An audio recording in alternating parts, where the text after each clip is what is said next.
this of Ezekiel issue. No, Ezekiel is a different church entity. Mackenzie is as well a different church entity. But our constitution is very clear. Law is an us. Kama umefanya makosa kama Kim, serikali inafaa kuendee kama Kim. Si ati Kim akifanya makosa is being Onyango is being compromised so that they can be in the umbrella of crime. Tachangia hata mada mbili peke yake kwa sababu ziko mingi sana na time ni kidogo.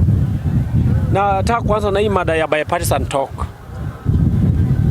The bipartisan talk was not meant to create a position to someone, because creating a position to Raila Odinga is even unconstitutional.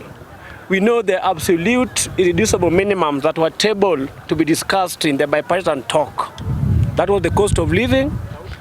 That was the cost of living, electoral injustices, and other things.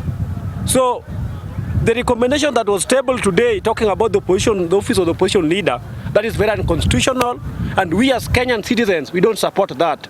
We are not interested to be given offices, but we are interested about the lives of Kenyans who are suffering, the cost of living, school fee, and the rest, not skewed positions. That is that. Number two, the matter of GMO. GMO means genetically modified organisms. And in 2013, there was an environmental decree report that was tabled by the Department of Health and the Department of Veterinary Department in the Ministry of Health that was dismissing the importation of genetically modified organisms because it is hazardous to human health. Up to now, there is no report that has been tabled by the same Department of Health to exonerate the report that was given by the environmental decree.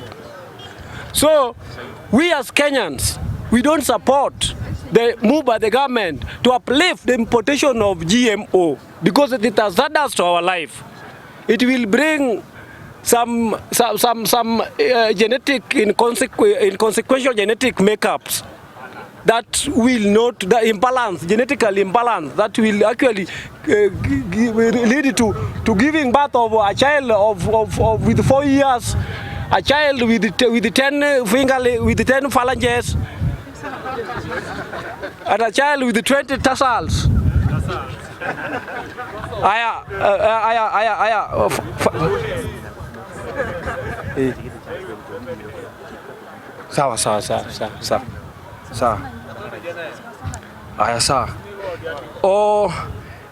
Finally, I want to talk about the opening of the servers.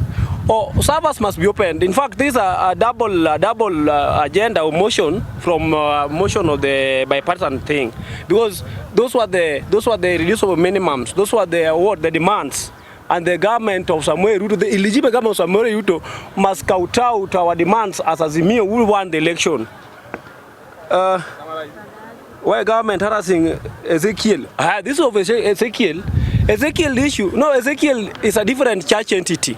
Mackenzie is as well a different church entity.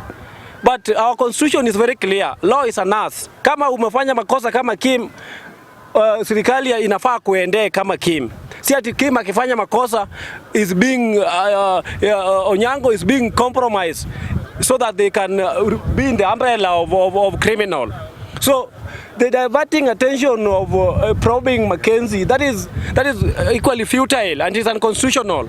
We are saying that Mackenzie is as clean as cotton. Wacheni Mackenzie, you should leave Mackenzie, and I mean Nani, or Odero Ezekiel. I mean, Mackenzie should be what? Mackenzie should be Arafa Nyongwe. Finally, hii mada ya vita ya Israel. The war between Israel and the Palestinians is purely instigated by the Americans and the Russians. Order, I'm explaining, bwana. You will come up with yours. Utasema yako.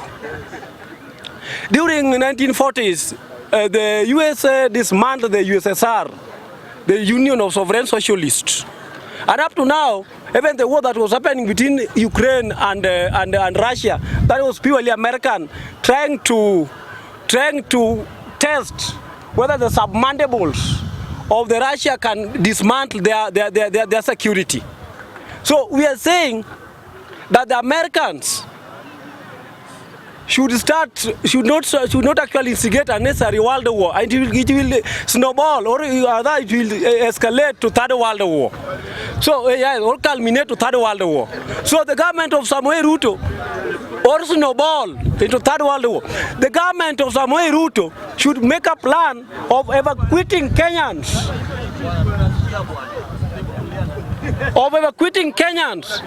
From Israel. Because very soon it will be third world war. Asanteni, Mr. Speaker.